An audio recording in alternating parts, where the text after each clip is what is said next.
Ngayong umaga ay tatalakayin natin ang mahalagang issue ng bayan at ito ay ang utang ng ating bansa sa kasalukuyan na more or less ay nasa 15 trillion.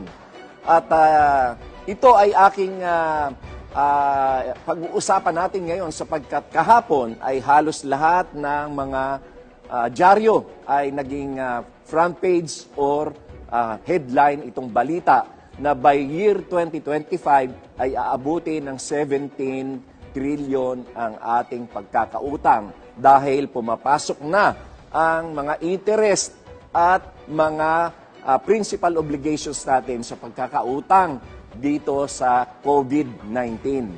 At ang gusto kong bigyan ng pag-emphasis dito ay ang naging utang ng Pilipinas. Para lang malinawan ng mga taong bayan, ang naging utang ng Pilipinas for 89 years, out of 14 presidents, 14 na presidente sa loob ng 89 years, ang naging utang ng Pilipinas ay 6.6 trillion lamang. Yan ay sa loob ng 89 years at 14 na presidente. At noong umpisa ang administrasyon ni former President Rodrigo Roa Duterte, ay ang utang ng Pilipinas ay 6.6 trillion lamang.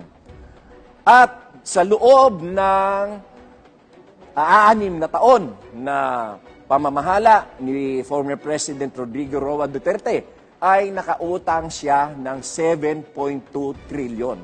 Mas mahigit pa doon sa 14 na presidente at sa loob ng 89 years.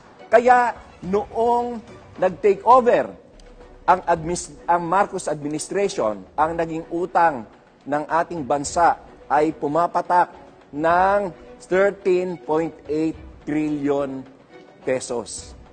Yan ay yung panahon na nag-take over ang Marcos administration. Sapagkat napakalaki ng utang natin, ang Marcos administration ngayon ay hirap na hirap para dito kung paano gagawin ang finances natin, kung paano i-handle. Yan din ang rason kung bakit na ang ibang mga serbisyo ng pamahalaan ay hindi natin gaanong maibigay. Ay sa kasalukuyan ay nagsasagawa ng press conference ang mga ahensya ng gobyerno kaugnay ng update sa oil spill sa Bataan at sa pangunguna ni DILG Secretary Benhur Abalos ay mapapanood ninyo yan sa Facebook page ng PTV. Kaya panoorin nyo rin kung meron kayong panahon, panoorin nyo kung ano ang mga kasalukuyang kaganapan dyan sa oil spill. At kagaya nga ng sinasabi ko kanina, ang laging naging propaganda dati ay napakalaki daw ng utang na iniwan ni the late President Ferdinand Marcos Sr. Yan ay, ito ang gusto ko ipaliwanag dyan. For a period of 20 years of the administration of the late President Ferdinand Marcos, ang naging utang lang ng Pilipinas ay 484 billion pesos. At yan ay sa loob ng 20 taon administrasyon. Pumapatak na ang naging utang lamang noong kapanahunan o administrasyon ni Presidente Ferdinand Marcos Sr. ay pumapatak lamang ng 2 billion pesos a year.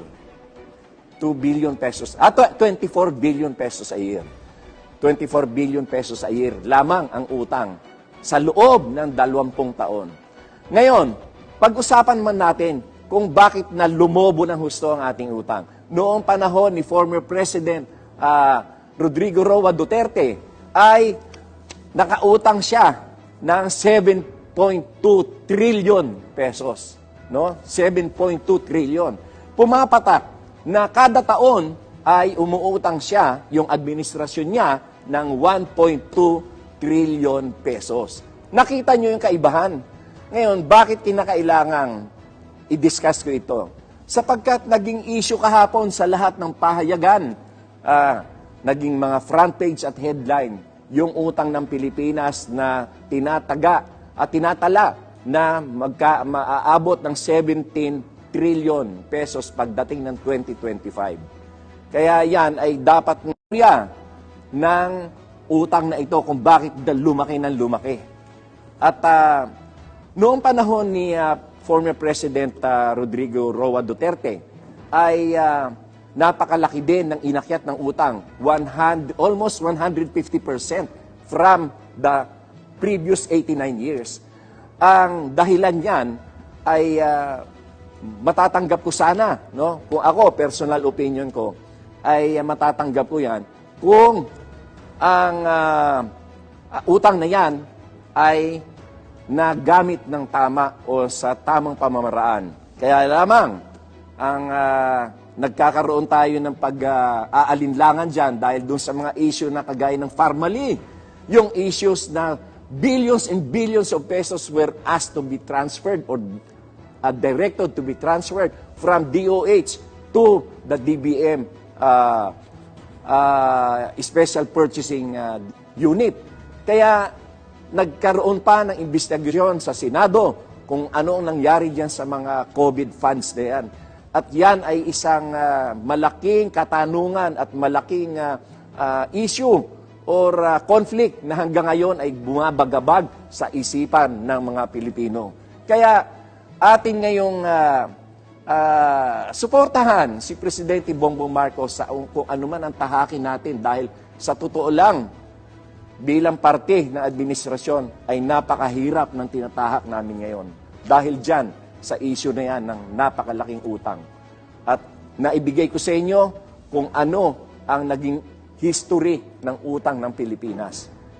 Kailangan gawin ko to sapagkat marami ang mga nasa public service na ayaw nilang pag-usapan ito. Ayaw nilang mabanggit yan. Ayaw nilang tingnan kung ano talaga ang nangyari ng mga nakaraang administrasyon. Ayaw nilang magkaroon ng ayaw nilang isipin kung kanino isisisi yan.